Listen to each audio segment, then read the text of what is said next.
and welcome to Cold Outreach Success Stories, where we interview regular business people just like you who've had a lot of success with cold outreach on email and other channels. We go deep into the process with hot tips around targeting, messaging, and personalization so that you can take away tips to implement in your cold outreach starting tomorrow. Today, we have Erik from Vendisys. Welcome to the show, Erik. Hey, Sam. Good that you're having me here. Awesome. Awesome. So for the people who don't know what you do, what does Vendisys do and how do you guys make money? So we provide the sales qualified leads. We call them meeting ready leads on a performance-based based model, right? So, and we're using email and LinkedIn as the two primary channels to go after targeted accounts that our clients give us or we define.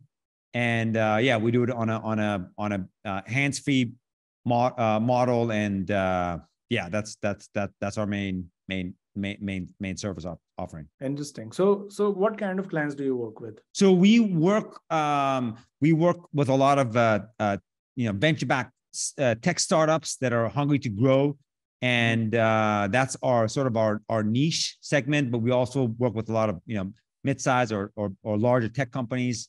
They tend to be aggressive in growing their top of the funnel and customer base. Makes a lot of sense. Perfect. So let's take an example of a particular client. How does the process work? Let's say they come in. How do you find out who the right target accounts are for them? What does that process look like? So there's really just two inputs that we work with our clients, and we're very quick in getting up and running. So within less than 2 weeks, we can launch a campaign. As far as the two inputs, one is messaging. So we take them through a messaging questionnaire. We want to find out some of their success stories, key pain points that they're solving for their customer base, key differentiators against the competition, USPs, all that, right? So we'll come up with different cadences on email and LinkedIn, right? So they're slightly different. And then that's the messaging piece. Then the target account definition. They either give us a list or we work with, they'll say, they'll give us parameters on geography, size, industry. We'll pull the list of accounts. They will give us a do not call, like a blacklist or DNC list, and we'll suppress that. And then we'll go after those types of accounts. And they'll give us like the personas, right? Like what are the types of decision makers they want within those accounts. So those are the two main inputs that we work with on sort of the initial onboarding phase. And and then we kick off the campaigns either on LinkedIn and or email, right? So they can opt into both channels or one over the other. Got it. Makes a ton of sense. Cool. So in terms of your actual channel structure, or the actual channels you focus on, what are your thoughts on that? I know it's always a debate, email. Some people are like email only. Some people are like, no, LinkedIn's where it's at. What are your thoughts on the channels and how have you seen them evolve? Yeah, good question. So we actually used to have a telephone channel as well, a voice. We kind of got rid of it just because of the wide range of consistency or like the dependency on the human element, right? And we had some really good SDRs and maybe some not so good ones, or some that were like maybe being a little bit too aggressive and pushing just for meetings because it is a CPL performance-based model, right? So maybe the intent wasn't there, or so we kind of just focused on email and LinkedIn because you can kind of better gauge the intensity of outreach, and also it's a lot more black and white. The trailer conversation is more black and white, right? In terms of what is better than the other, again, there are some personas that are more active on LinkedIn, right? So like if you're running campaigns that are going after like sales and marketing decision makers, those are super hot on LinkedIn, right? At the same time, they're fairly responsive on email as well, right? But if I'm running more of a tech product, I'm going after like IT decision makers. I would prefer email over LinkedIn. But we're also like segmenting this by the active signal signal usage as well, right? So what we're doing is we're looking for either any post, likes, or comments in the last 30 days, and we're only hitting those decision makers on LinkedIn. The inactive ones, we're hitting them on email. So that's how we're kind of like doing the segmentation, make sure that we're getting best performance and coverage on both channels. Makes a ton of sense. Okay. So in terms of the actual cadence structure, so let's say you're running a campaign on LinkedIn, any thoughts on how many steps you should add? What does it depend on? Like thoughts on just sequence structure? Yeah, good question. So in the past, our best performing cadences, they were driven by referrals, right? So the CTA was, hey, I'm reaching out to you and a few other colleagues within the organization. Let me know who cares about solving this particular pain point, right? So we were kind of pushing either top down or peer-to-peer referrals, right? And we implemented that, and that was doing extremely well, right? I mean, I think roughly 70% or 80% of our final like meeting ready leads were coming off of these referrals, right? So we implement this to an extent on LinkedIn as well.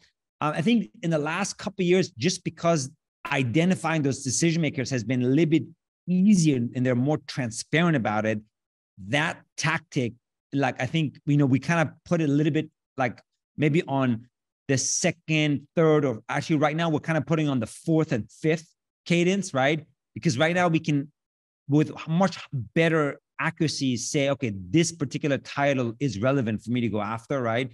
Let me not just go blindly top down, right? But we do put in different CTAs, right? The first CTA, you kind of want to make it, you don't want to push on the first CTA. Let's meet up. Let's have a demo, right? So it's like, hey, let me share a quick video, or let me share some more information about this particular use case. And then maybe on the second, third cadence, you're like, hey, let me share some more content or a white paper, or let's get on a quick discovery or exploratory call. And then maybe on the fourth cadence, we're like, hey, it seems like, if they're not responding, it seems like you don't care, or you might not be the right decision maker. Who else within the organization might be more relevant for me to reach out to? Would love an intro, right? And then the last cadence, you kind of do a breakup or takeaway, right? Hey, it seems like it seems like you don't care about this now. Maybe down the road, I'll ping you and next quarter, right? So those are kind of like how we experiment with different CTAs. Interesting. I love that referral approach, though. I think, yeah, it's just that since the world's become more transparent and you can just click on one button and get decision makers on Sales Navigator, it just becomes a little harder. Okay, so now moving on to the personalization aspect. What are your thoughts on that? How do you implement some of that? Good questions. I think so. We've been also behind a few products, Quick Lines and Ego Booster. They're mostly rule-based hyper-personalization based on endpoints that we're pulling in from LinkedIn, right? So, hey, Sam, you're such a smart guy. You went to the school, or I saw this award that you got, or, I saw Arun gave you a great recommendation, right? So now we're upgrading with ChatGPT. So yeah, so they're mostly rule-based. So they're simple icebreakers, consistent. So that's and they're really quick to generate. Now we're incorporating ChatGPT into the line. So it's going to bring a little bit more, I'd say, meat into, or more context, and you can also customize it. And it's multi what do you call it? Like, you can have different languages on it as well. So yeah, so we're doing an upgrade on that in about one or 2 weeks. So that's what we're doing on the hyper personalization side. Right, makes a ton of sense. Have you tried image-based approaches, image or video-based approaches in like cold emails or LinkedIn? Image-based, we haven't. Video, we have. So and we're still sort of testing with that, right? I mean, we had a small test, and what was interesting about that is we put the hyper-personalized video on the first touch, right? And we had 300% higher reply rates, right? We're like, wow, right? But if we put it on the second touch, it was no difference than not putting the video. And we thought we would have better impact on the second touch because we thought, hey, maybe the first touch we're going to get blocked, right? By spam filters, right? So again, it was a smaller scale. It was a small scale campaign.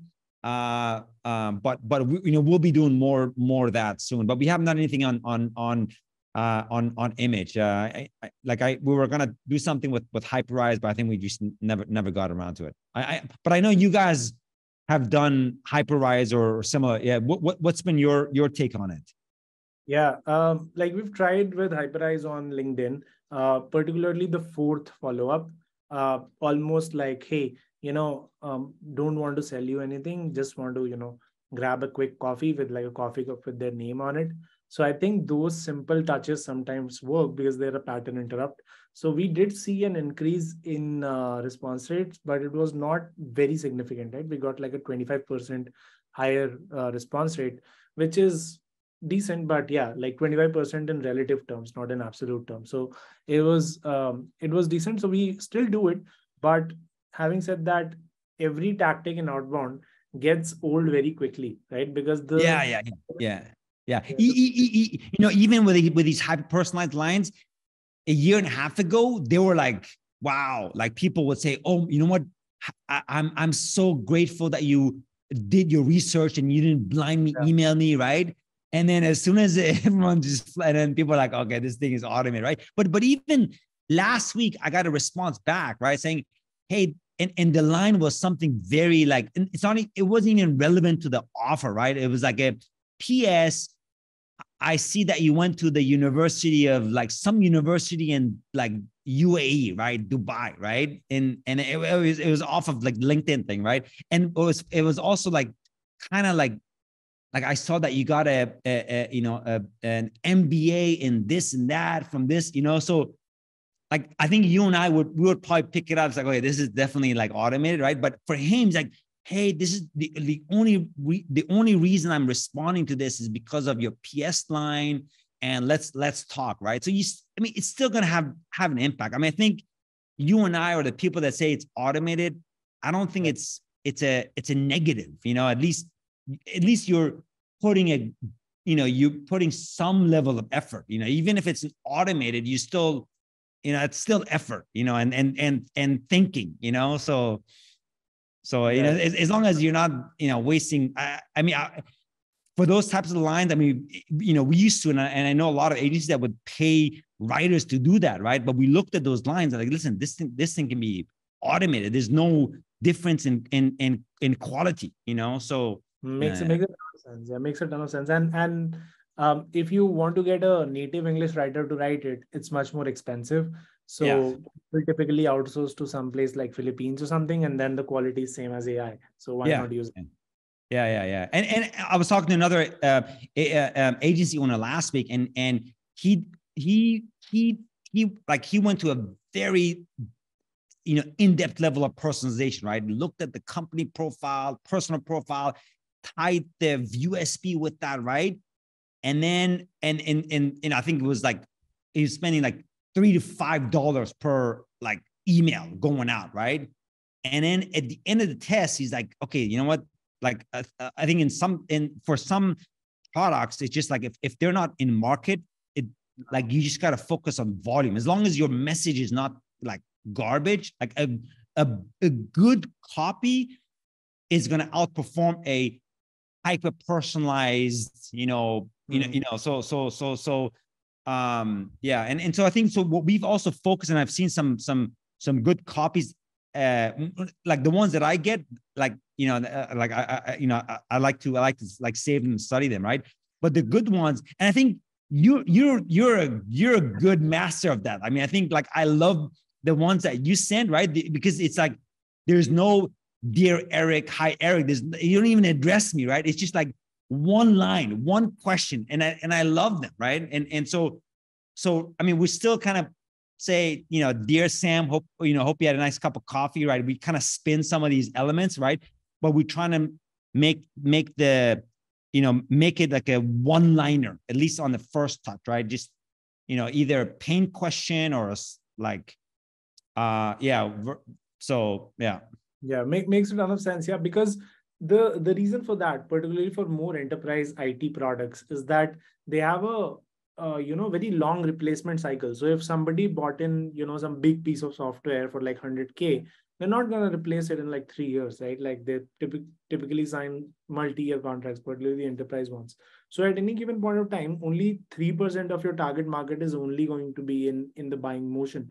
So even if you have the best email out there, or even if you're going ahead with every channel, any channel, even if you're showing up to their office, right, with like a big gift, it's not gonna work. Right? They're just not in the buying cycle. So the best you can do is just try to stay top of mind. So that's where I think I like your approach around serving relevant content around white papers, around maybe pain calculators or something like ROI calculators, something around awareness of the problem, so that when they actually see that problem with the current solution, which hasn't kept up to date or something like that, they think of you, right? And like maybe try to get even an opt-in from them, so that if they open that piece of content, they can now start getting good marketing emails, not like typical marketing emails about our product, but like, okay, this is the problem facing CIOs right now, right? Just like a CIO digest, like a really good piece of email newsletter. So yeah, I think that's where the biggest problem is, right? Like if somebody emails me about buying a refrigerator, I'm not going to reply to it, right? I have a refrigerator, right? So that's how it pans out. Yeah, totally. Okay, cool. So in terms of mistakes, so what are some of the mistakes that you made when you first started with email and LinkedIn campaigns? Good question. Bad copy, super long copy. But it was funny though, because even the ones, because I mean, there were some like emails that were literally, I mean, they looked like an essay. It was like almost like 2,000 words, right? But back in the day, they were actually, we did some A/B testing, because the account manager on that particular campaign is like, she was insisting, no, this is like, the client likes this. I'm like, listen, the client is not, this is CPL. We're taking the risk of delivering, right? It's not like I think maybe like 5, 6, 7 years ago, those things were working fine, just because the spam filters were not as bad, as strict now, right? So right now, one of the reasons you want to be super short and like spin the content and hyper personalize, just so you can hit the inbox, right? So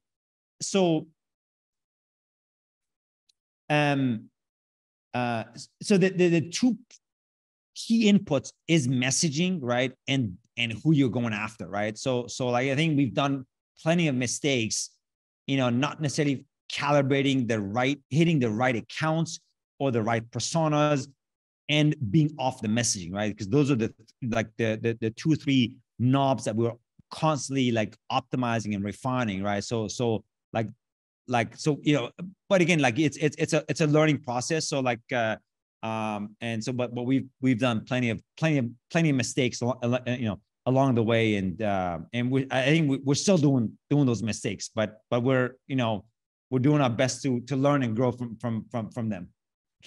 Awesome. So that brings me to my final question. What are some of the things that you're looking at trying to improve the whole process on LinkedIn and email? Good question. So video is definitely one element, right? And even if it's not hyper personalized, I mean, I think we actually, like tonight, we're gonna be launching a video campaign. We've done it on email. We haven't done a good job of like A/B testing to see the impact. So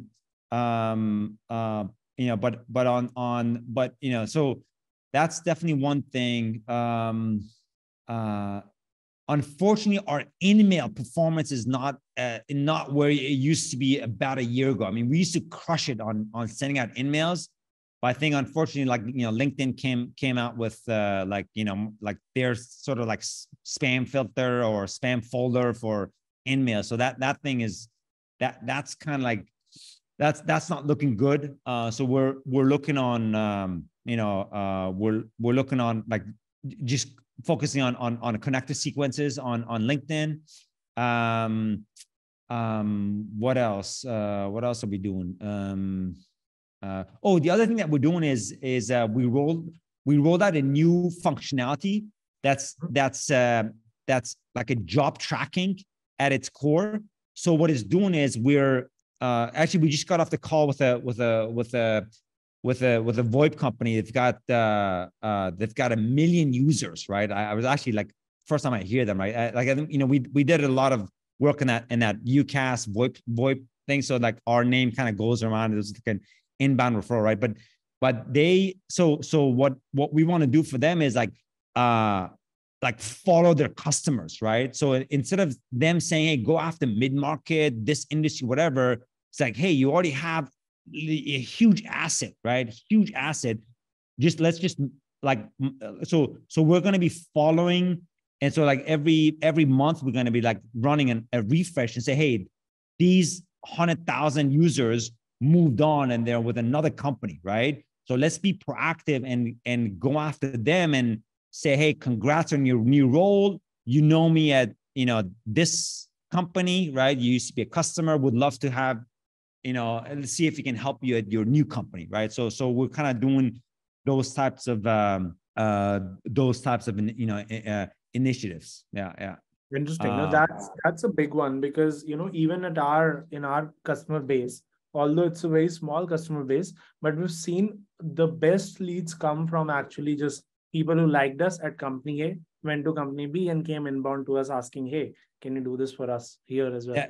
It's funny because this particular opportunity was exactly that way, right? They used to be a user at a previous customer. They come like, hey, it's like this, but this was reactive. I didn't do anything. I was just being lazy, right?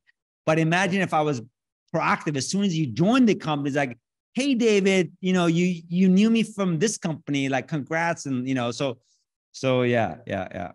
The other thing that we're doing is we're also going after, like with Built With and there's some other tools that you can like track tech stack. We're also going after company followers, right? So whether they're competitors or not, I mean, they don't have to be necessarily competitors, but if they're they're in your space, or there's something that you have they have a very synergistic offering, right? I see that you're following this particular company. You must be using their product or interested in using that. We have something of either to displace it because we're better, faster, cheaper, or we've got something that's very, very synergistic or complementary, right? So we're kind of doing these types of campaigns as opposed to just generic, geography, size, and I think intent data had a lot of promise around it, but intent data is sometimes like a total hit and miss. But followers is like an explicit interest, right? Like there's some degree of interest for sure. Yeah. Or maybe they just follow by mistake. Like that's the worst thing. Yeah.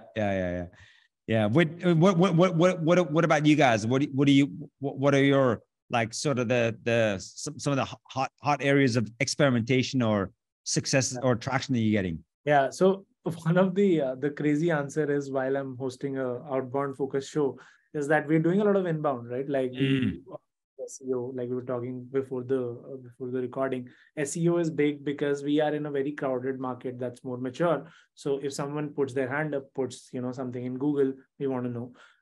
The other thing is actually around ChatGPT, very similar to you, because we are seeing the personalization can actually become a little better at scale, right? And maybe even thinking about things like adding with like a mid journey type of thing where you can have a completely generated image just for this guy, and see if that can work, right? So that is another area of like, it's a massive experiment right now. Don't know if it's gonna work at all, but yeah, like. So can you tell me a little bit more about that? So what is? So let's say somebody has said, okay, like they were a hockey player or something. We read that off of their LinkedIn. We have their profile photo. We said, hey, mid-journey, this is the person's photo. Paint them playing, a hockey match, something like that, something extremely weird that catches their eye. And then that gets translated into, maybe a business conversation if you have like a. So interesting. Okay, that's a very catchy, creative, out there. Like what do you call it? Like pattern interrupt. That's definitely a pattern. Like if you send me a message with like me like playing tennis, like I would definitely respond just to say, dude, good job. So something like that, like based on their interests, right? Not something random. Yeah. Or maybe, if they speak a certain language, then like we have like somebody saying hola to them, like my photo saying hola to their photo, and then something like that. Okay, cool. All right, keep me posted on these experiments. Yeah, like those are the fun things we're doing. All right, Erik. So that is all the time we have. Thanks for hopping on. Lovely talking to you again. Yes, same here. Thanks, Sam. So that's all the time we have, folks. I really enjoyed the episode. I hope you did too. Please subscribe, like, share, comment, whatever you can to spread the word out about cold outreach success stories so more people can enjoy and learn from the show. All right, that's all, folks. Bye-bye.